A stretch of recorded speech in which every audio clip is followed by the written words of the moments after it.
So as long as you can remember, the idea of going to college was probably forced upon you either when you were 18 years old or right now when you're actually going into college, or you're maybe in high school in the final 1 or 2 years of high school, and the message or the idea of going to college to get some education is being pushed on you. Let me tell you this, more than likely, you going to college is actually a very bad decision. And again, I'm saying more than likely because I only believe that one should go to college if they are really passionate about majoring in that specific thing and you have a definite plan to take you there. You want to be this major cardiologist, this major chemical engineer, you want to do research in something, you want to be this PhD in psychology and do some groundbreaking research. Now, if none of those apply to you and you have absolutely no aim in life and your passions aren't such that you need to get a college degree, for example, being an engineer, being a doctor, you can't just be a doctor without going to college. If none of those apply to you, I personally believe that college is just a waste of time. Here's why. First of all, college takes years out of your life. It takes dedication, it takes studying, it takes effort. Most college degrees, by the time you graduate, you're in like 6 figures of debt. Maybe less, maybe more, but let's say that's the average. Not to mention the amount of money you're paying for transportation to get you to your classes. Not to mention the energy and the anxiety about your grades, your finals, staying up late, figuring out how you're gonna study for this exam while you have work at the same time, so you're trying to manage your time. And here you are, 18 years old, 19 years old, 20 years old, 21 years old, 22 years old. You're so busy because you're going to college and you have this car payment, and at the same time you have work on the weekends, or maybe even the weekends plus another day. And while you're going to classes, or while you're enrolled in college rather, you're paying off the debt from the previous years, and you're studying, you're grinding, all to get you a job that you're not necessarily passionate about or that you don't even really like. Friday is gonna come of every week and you're gonna be like, yes, I get to go and drink with my buddies. But then Sunday night hits and then you're like, oh, shit, gotta go to work on Monday.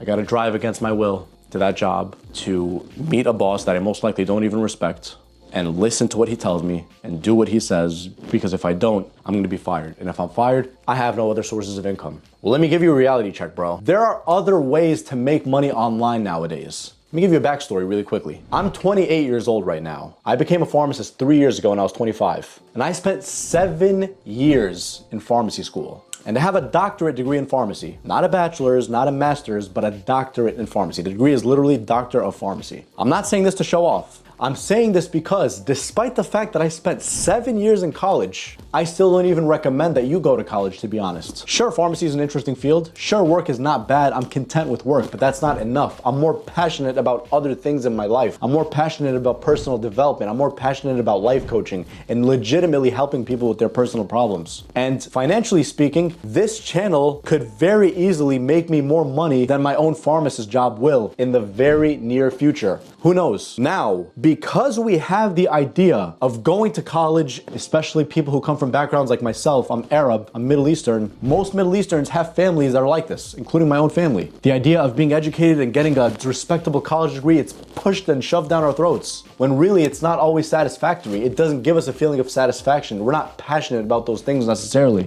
And when we're not, we don't end up doing our very best work, and the best version of ourselves doesn't come to surface because we don't enjoy what we do, or at least we don't totally enjoy what we do. I don't mind being a pharmacist. I think it's an interesting field actually, but I'm way more passionate about life coaching. I'm way more passionate about personal development. I'm way more passionate about doing this for you guys right now. This doesn't feel like homework to me. Why? Because I enjoy it. Yet we have this notion that the only way to be successful and be respected by others and look good and have a future is by going to college. That's the only way to do that.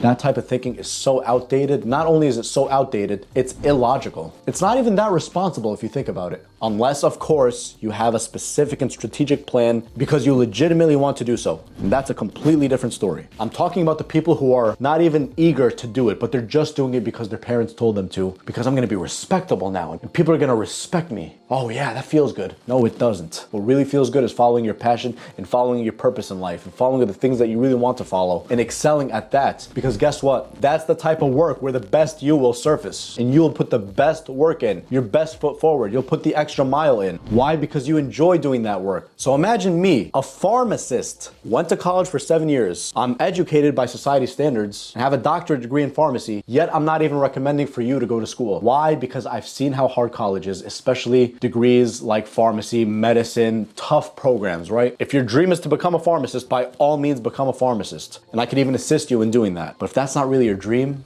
don't do anything similar to that. Even if your family members are all forcing you and begging, yo, please go to college, you have to be respectable. It's your life at the end of the day, bro, not theirs. And there's other plans you could follow to make really good money. For example, let's say you're really passionate about creating music, for example. What you could do is be smart. Instead of going to, let's say, a university, what you could do is you can enroll in a technical school. They have these technical programs. I believe they're called like BOCES programs. Like that's one of the schools, if I'm not mistaken. Correct me if I'm wrong in the comment section. But they have these technical programs to become like a barber, a plumber, an electrician, things that don't necessarily need you to go to college, but at the same time, they require a specific type of hands-on schooling. You go to one of these programs for like 6 to 12 months, you become certified in something that you're decent at. Let's say, for example, it's plumbing. You plumb for, let's say, a couple of years, and you grow your thing on the side that you're passionate about. We said, for example, you're gonna be passionate about music. You grow that on the side, somehow you find a way, not a way out. Like Napoleon Hill said in Think and Grow Rich, which I've recommended in a million other videos, and you guys are probably sick of hearing me recommend that book, but I can't recommend it enough.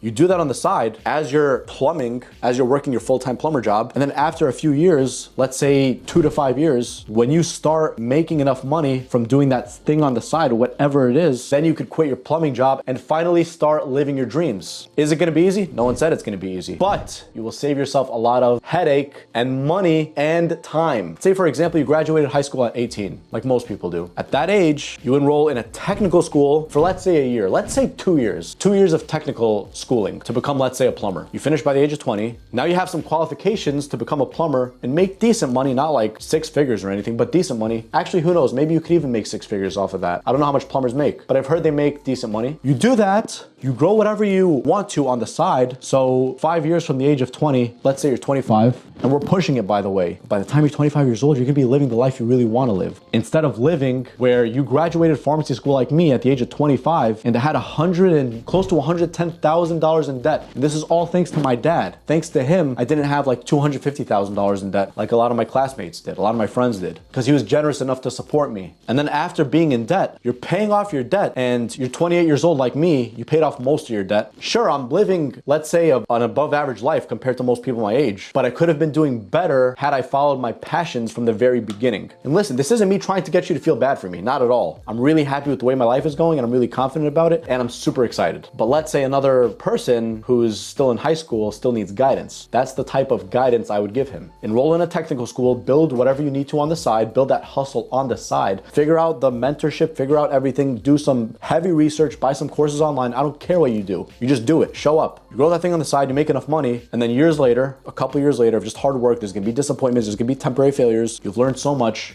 And here you are, by the time you're 25, you're living the life you want and you're making a ton of money, as opposed to most people. The average person who's 25 years old, who's graduated college a few years ago, most of them are probably still in debt. Most of them are living paycheck to paycheck. Most of them are not enjoying their jobs. So if you think about this really, most of these people came from families who were encouraging them to go to college, shoving it down their throat. But that doesn't mean most of them are happy. At the end of the day, man, what I really want for you is to live a life of purpose and peace and happiness. Figure out what your purpose is, and then your happiness and peace will come from the fact that you're following your purpose to begin with, because you'll feel like you're living for a reason. There's something to live for. It's not just like every single day is the same as the one before. Every single year, month, same as the one before. Instead, you're gonna be living with purpose and intentionality. By the time you're in your 20s, not even 25, let's say 23 even, to be fair. By the time you're 23, you're gonna be way ahead of the competition of the average 23-year-old, because you're gonna be way more bold, way more experienced, way more mature, way more responsible, and all of those are necessary tools to get you to the point of freedom that you want. Just think about how much that will change your life. Because honestly, me talking about it here to you, even just talking about it brings me hope to anyone who's watching this. And I'm being super serious about this. Just imagine you're 18 years old, you go to a technical school for a year or two, you become qualified, you get a job, and then as you get that job, you're making decent money, but you're building something on the side. You've built that thing on the side for a couple of years, and now it's making you a ton of money, and you're living with purpose and intention and happiness and peace. Compare that to the average person your age, you will see a huge difference. And then and only then will you truthfully be able to understand and grasp fully what I'm trying to explain to you in this video.